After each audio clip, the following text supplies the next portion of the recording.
তো রেজাল্ট বেরিয়েছে? মানে আসলে কি হলো? আমতা আমতা করছিস কেন তুই? বল বদিদাকে যে তুই পরীক্ষায় ফেল করেছিস। শুভ,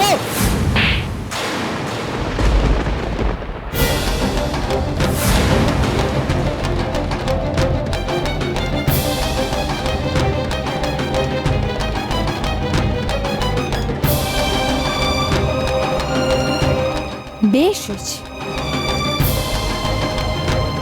নিচে অন্যায় করে একটা মেয়ের গায়ে হাত তুলছিস? ছি, তোকে আমার নিজের ভাই বলতেও লজ্জা করছে। এত বদরাগী হলে জীবনটা শেষ হয়ে যাবে শুভ। কতদিন বলেছি রাগটা কন্ট্রোল কর, কন্ট্রোল কর। ওকে বলে দাও যাতে আমাকে আর বর্তা ভাই বলে না ডাকে।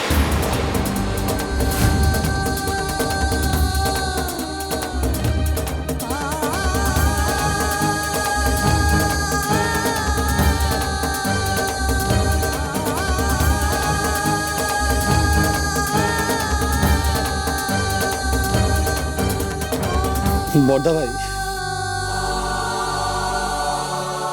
আমি বলছিলাম তুমি শুভর অন্যায়টাকে প্রশ্রয় দিচ্ছিলে ভাগ্যশ্রী। ওর অন্যায় ঢাকতে গিয়ে তুমি তো নিজেই অন্যায় করতে চলেছিলে। এত বড় জিনিস আমার থেকে লুকিয়ে যাচ্ছে। তুমি খুব ভালো মতো জানো কেউ আমাকে মিথ্যে কথা বললে আমি সেটা একদম অপছন্দ করি। মা, শুভ দুর্বলতাটাকে আমরা সমস্যা বলে ছেড়ে দিতে পারি না।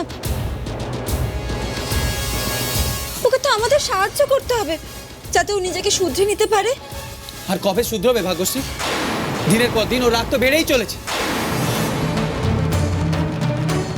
নিজের রাগকে যদি কন্ট্রোল না করতে পারে তাহলে একদিন বিরাট বড় বিপদে পড়বে। ও পরের বার আবার ফেল করবে, আমি তোমাকে বলে রাখলাম। কি রে, পাস করতে পারবি পরের বার? শুভ, তুই ফেল করলি কেন? পাস করতে পারলি না কেন? কিসে অভাব রেখেছিলাম আমি তোর, বল? বই কিনে দিনি, টিউশনে দিইনি তোকে, বল কিসে অভাব রেখেছিলাম? তোকে শুধু মন দিয়ে একটু পড়াশোনা করাচ্ছিল। ছি, নিজেকে দেখ আর রূপকে দেখ। রূপ পড়াশোনায় কত ভালো, কত ভালো নাম্বার পায়। আমি আর মেজদা ভাই এক নই।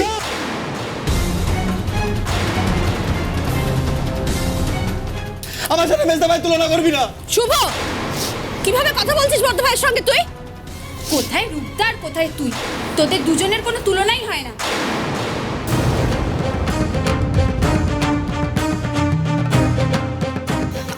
আমি বলছি কি,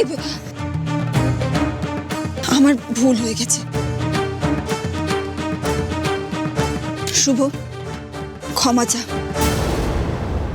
শুভ, নিজে ভুল করে কারো কাছে ক্ষমা চাইলে সে ছোট হয়ে যায় না। তুই যার কাছে ক্ষমা চাইবে সে তোর বড়দা ভাই। তুই তাকে সব থেকে বেশি ভালোবাসিস। দাঁড়া না, একবার আমি এই বাড়িতে বউ হয়ে আসি, তোকে আমি প্রতিদিন নাকে খড় দেয়াবো।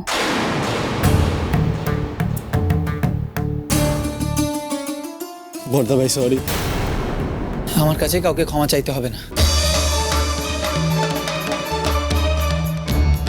প্লিজ এবারের মতো ওকে ক্ষমা করে দাও। আমি কথা দিচ্ছি ও এর পরের বার ঠিক পাস করবে। পাস করলেই ভালো।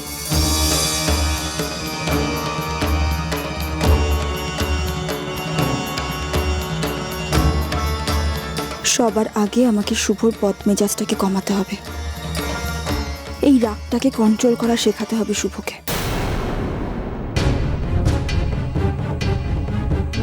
বোধি, মাথা ঠান্ডা কর।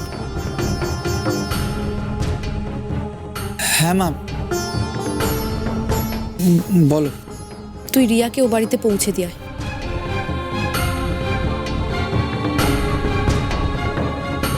আর ভাগ্যশ্রী, তুমি হৈমন্তীর সাথে কথা বলো, যেগুলো আমি বলতে বললাম, দেখো কি বলে।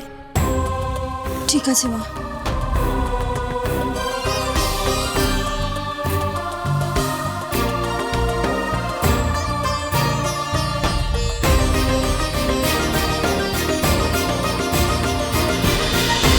এরকম পাগলামি করে মা? হ্যাঁ, আরে আমি তো তোর বাবা, তুই তো আমাকে বলতে পারতিস এইভাবে বাড়ি ছেড়ে চলে যায় কেউ? পালিয়ে গিয়ে কোথায় আশ্রয় নিলি? সরকার বাড়িতে। আবার রাত কাটতে না কাটতে তোকে বাড়ি ফেরত দিয়ে যাচ্ছে। রিয়া, এবার তো বুঝতে পারলি যে যত যাই হয়ে যাক না কেন, আসল মা আর পরের মায়ের মধ্যে একটা ফারাক আছে। আসল মা তোকে যে ভালোবাসা দিতে পারবে, পরের মা হয়তো কিছুক্ষণের জন্য তোকে আশ্রয় দেবে, কিন্তু সেই ভালোবাসা তোকে দিতে পারবে না। মা যদি সত্যি সত্যি তার মেয়েকে ভালোবাসে না, তাহলে তার উপর এরকম অত্যাচার করতে পারে না। কেন বলো তো? আমাকে ঘরে আটকে রেখে জোর করে একটা ছেলের সাথে বিয়ে দিতে চাইছিলে? চুপ করো। আমি যা করছিলাম সবটা তোমার ভালোর জন্য করছিলাম। সেদিন তুমি বুঝতে পারবে না রিয়া, সেদিন তুমি আমাকে এসে বলবে, মা তুমি ঠিক ছিলে। মামি, রিয়াকে এভাবে জোর করে বিয়ে দিলে ও কি সুখী থাকতো বলো? তুমি ওর মনটা একবার বোঝার চেষ্টা করলে না? জানি ভাগ্যশ্রী, জানি রিয়া তো দেওর রূপকে ভালোবাসে, তাই তো? আর সেই জন্যই তো তুই আর তোর মামা মিলে ঘোটলা পাকাচ্ছিলিস। বাহ, মামি, তোমাকে বললে কি তুমি হ্যাঁ বলতে বলো? বাহ, তাই আমার আড়ালে? না মামি, আমরা কোনো ষড়যন্ত্র করিনি। তুমি একটু ঠান্ডা মাথায় ভেবে দেখো, রূপের মতো ছেলে তুমি আর পাবে বলো? ও যেমন দেখতে শুনতে ভালো, তেমন পড়াশোনায় MBA করেছে। রিয়া তো কোনো আজে বাজে ছেলেকে পছন্দ করেনি। রূপের চেয়ে ভালো জামাই তুমি আর পাবে না মামি।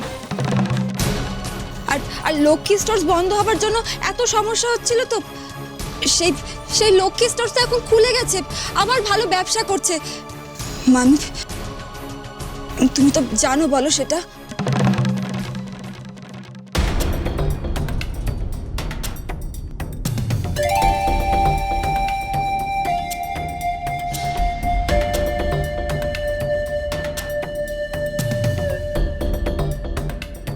ঠিক আছে, তোমরা যখন সবাই চাইছো, তখন আমি যাবো লক্ষ্মীর সাথে কথা বলতে।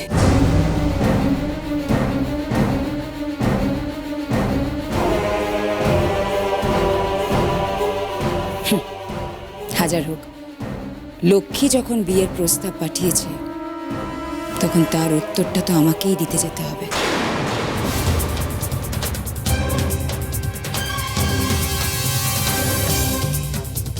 হৈমন্তী, দয়া করে আর অশান্তি বাড়িও না।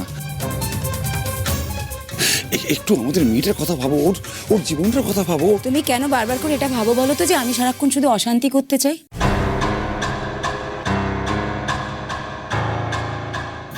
রিয়া কি তোমার একার মেয়ে? রিয়া তো আমারও মেয়ে। তুমি দেখো না আমি কি করি।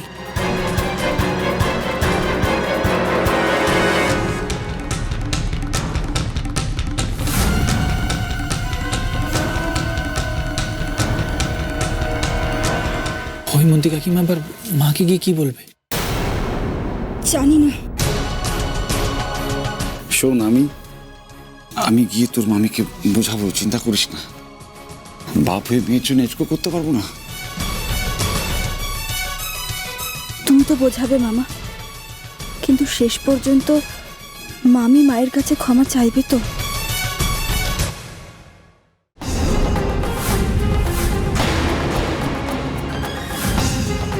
তুমি রিয়া আর রূপের বিয়ে দিতে চাও, আর তার জন্য শর্ত রেখেছো আমাকে তোমার কাছে ক্ষমা চাইতে হবে। তার উত্তরটাই দিতে এলাম।